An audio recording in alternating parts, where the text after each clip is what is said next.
Hey friends, welcome back to Plumbing with Tim. Today it's a cool, crisp 46 degrees here in Central Florida. We're back at our old favorite little sub shop. Got a problem with one of their toilets. I don't know if it's the men's room or the women's room, but I believe it's a pressurized Sloan FlushMate system. Let's go in and have a look and see what we got to do and make the repair.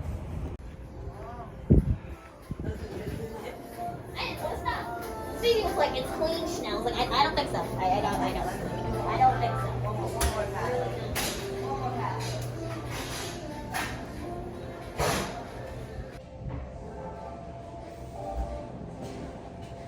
Ooh, look at all the water on the floor. Looks like that baby's been leaking.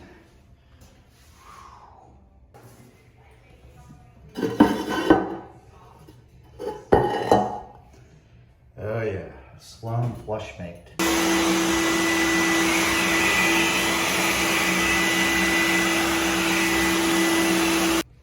Now the first smoking gun is these pressure assist toilets.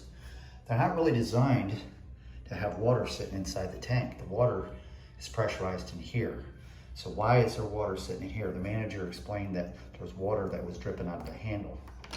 If you look closely though, the water level is below my pressure tank, but I see water in there. That cartridge has a bad seal and it needs to come out of there. Now, just like the sticker says, you have to turn the water off to this toilet and flush the unit before servicing this product. So that's what we're gonna do, is turn the water off first and flush this.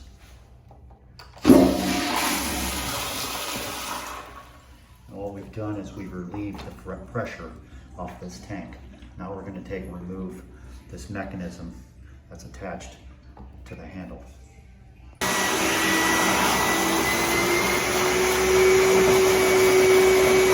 All right, now that the water's off and the water's out of the tank for the most part, and we've unpressurized this canister, we need to take this screw off and that screw, and do not lose those screws or else you're gonna be screwed. There's also a couple clips on here. Don't lose any of this stuff. Put them somewhere secure. There's one screw, as well as the clip. Got one more to take off back here. All right, now with the two screws and the clips off here, this is a leverage handle. I'm just gonna come right back off here. See that? We're gonna set that aside over here where we don't lose it. Now remember, if you get lost in the process of doing this, take a picture of the inside of the tank, so that way you know how to put everything back together the proper way. Now there is a special tool that they make to take these canister cartridges out of here. I don't happen to have one, I lost it. But first thing we're gonna do is we're gonna take the screw out of this actuator right there in the middle and remove this middle piece. Remember, don't lose any parts. Keep everything organized. There we go. I'm gonna pull that out, set it aside. And this thing right here unscrews. We're gonna take a pair of channel locks and we're gonna stuff them down in there just like that, handle end down. And we're gonna try to back that off counterclockwise. Oh yeah. Sometimes this can be in there pretty tight. That's why you have to always turn the water off and depressurize your tank before you start doing this. If you don't have a tool, this is the way to do it. There she comes. That's what she looks like, right there. Now these little pressure canisters are spring-loaded. So when that water pushes into that tank and it pressurizes, it pushes this inside to a point where it tells it to shut off. Very Sloan-esque type. The only reason I can think that the water was up in the tank is that one of these little seals are starting to go bad. Let's look inside of there and make sure there's nothing obstructing the threads.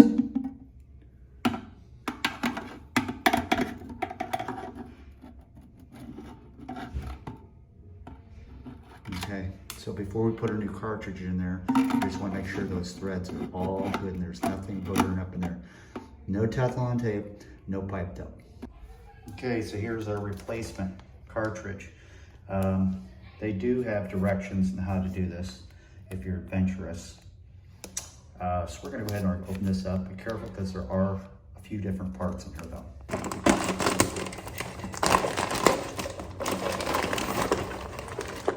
Ah, the new cartridge.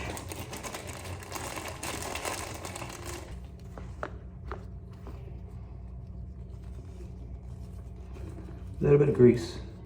Now we're going to take our canister cartridge, slide it back into place, nice and easy, and we're going to thread that clockwise until we see one of those pressure threads above the line where we're screwing it in. And at that time, we start making micro adjustments to calibrate this. Make sure you take your time. You don't want to cross thread this. Nice and easy. See how I'm doing that? See what I'm talking about? Starting to just see the thread show up. Okay. Now sometimes I tend to get the cart in front of the horse and I skipped a couple small things we want to do before we do anything else. We want to come over here and we want to disconnect our supply line, the nut. And up underneath there is going to be a little screen like this. I want to pluck the old one out and put the new one back in, and then there's one other part that I want to place inside the tank. So let's do this next.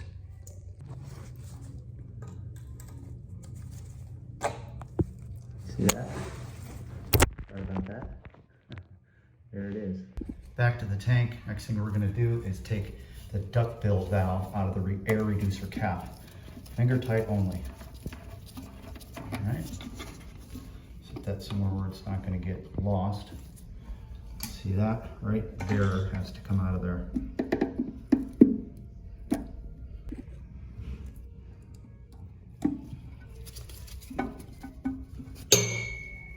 Remember, hand tight, finger tight only.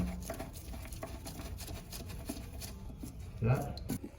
Now when we turn this valve on, we're going to make quarter turn increments on it here until you stop seeing water filling up in the toilet and this begins to pressurize. At that point, you know you're really close to being calibrated to where you need to be. So let's start.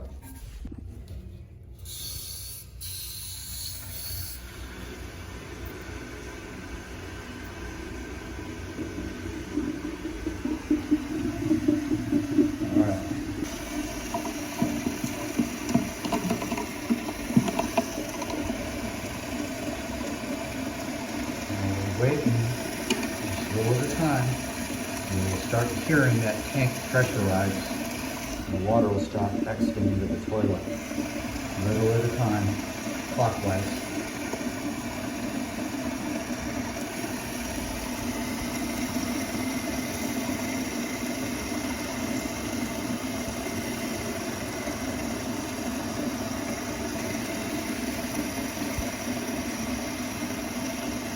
Little at a time.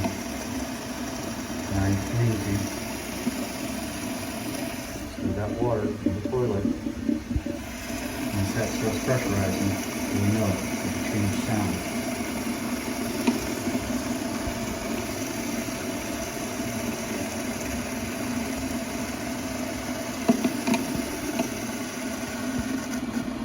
Hear that? Yeah. Water stopped there. You can hear this pressurizing. See if that builds up and stops. All right, so we still got a couple small things we need to do. We need to put our actuator cap back on with a screw. And I'll show you that, and then we have to adjust the height as well as put our lever back in there. Nice and easy. You always hear me say, don't cross thread anything. Take your time. Screw that down until it stops.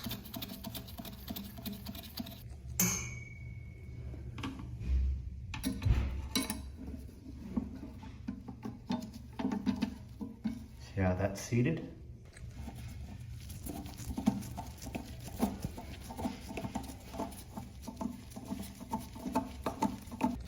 I don't know if you can see or not, there's a distance between this bar and this cap. That's way too low.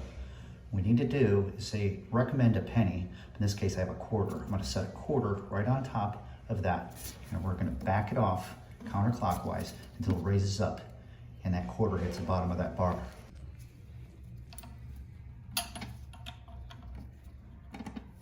See that? Nice and easy. Back it off until that quarter or the penny comes up and it's touching the bottom of that bar.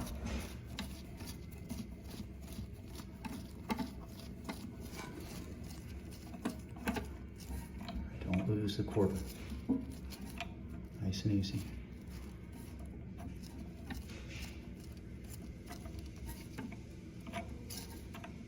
Tricky business here, but we're used to that. All right, see that? Now it's touching.